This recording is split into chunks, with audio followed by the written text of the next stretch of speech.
শেখ হাসিনার 111 সরকারের সাথে আঘাত করে ক্ষমতা এসেছে। শুক্রবার সন্ধ্যায় আমিশাপাড়া বিশ্ববিদ্যালয় কলেজ ছাত্র দলের সাবেক সভাপতি ও সোনাইমুড়ি উপজেলা ছাত্র দলের সাবেক যুগ্ম আহ্বায়ক ফ্রান্স প্রবাসী ফারুক হোসেন দেশে প্রত্যাবর্তন উপলক্ষে বিশাল সংবর্ধনা অনুষ্ঠানের প্রধান অতিথির বক্তব্য।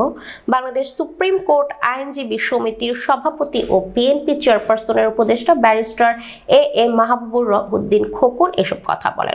সোনাপুর ইউনিয়ন বিএনপির সভাপতি অ্যাডভোকেট সেলিম শাহী এর সভাপতিতে ইউনিয়ন বিএনপির সাধারণ সম্পাদক সিরাজুল হক ও বিএনপি নেতা গোলাম রাব্বানীর পরিচালনায় বিশেষ অতিথি বক্তব্য রাখেন সোনাইমুড়ি উপজেলা ছাত্রদলের সাবেক যুগ্ম আহ্বায়ক ফ্রান্স প্রবাসী ফারুক হোসেন, সোনাইমুড়ি উপজেলা বিএনপির আহ্বায়ক আনোয়ারুল হক কামাল, সদস্য সচিব দিদারুল হোসেন, পৌর বিএনপির সদস্য সচিব সৈয়দ রেজাই রাব্বি মাহবুব, সোনাইমুড়ি উপজেলা বিএনপি যুগ্ম আহ্বায়ক মাসুদুর রহমান, যুগ্ম আহ্বায়ক আবুল মনসুর সেলিম, অ্যাডভোকেট শাকিল, দেলোয়ার হোসেন পিন্টু, তৌহিদ স্মৃতি সংসদ এর সভাপতি আহসান উল্লাহ মামুন সহ সোনাপুর ইউনিয়ন বিএনপি যুবদল ছাত্র দলের অঙ্গ ও সহযোগী সংগঠনের নেতৃবৃন্দ।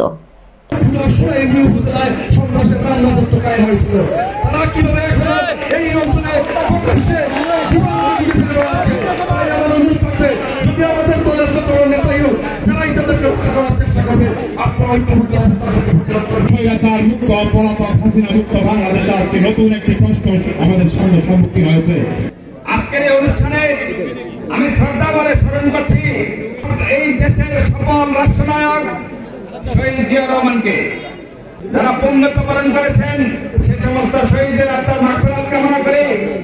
আমাদের নতুন একটা কর্মসূচি চলতেছে এখন, যেটা হলো 31 দফার কর্মশালা, প্রশিক্ষণমূলক কর্মশালা, যার জন্য আমাদেরকে সুস্থ হতে হবে এবং কি যার বয়স এখন 21 বছর সে হয়তো জানে না যে আমাদের রানের সৃষ্টি কি। আমাদেরকে রানের সৃষ্টি ভারতকে ক্ষমতা দেওয়ার জন্য আপনারা এখানে সকলে একত্রিত হয়েছেন। আমি সোনালী পূর্বের পক্ষ থেকে তাকে ধন্যবাদ জানাই, অভিনন্দন জানাই।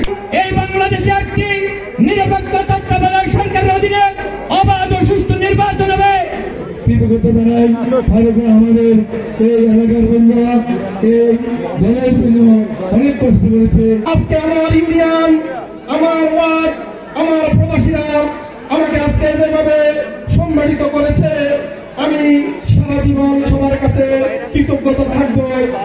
ভারতের এককালের ছাত্র নেতা এবং সবসময় দলের জন্য তার প্রাণ ছিল, আন্দোলন সংগ্রামে সবসময় তৎপর ছিল। দেখেন সে এখানে জন্য কাজ করছে, এই ছাত্রদের ভাবে ফ্রান্স থেকে কিন্তু ব্যবসা করছে, সেখান থেকে দলের জন্য কাজ করছে।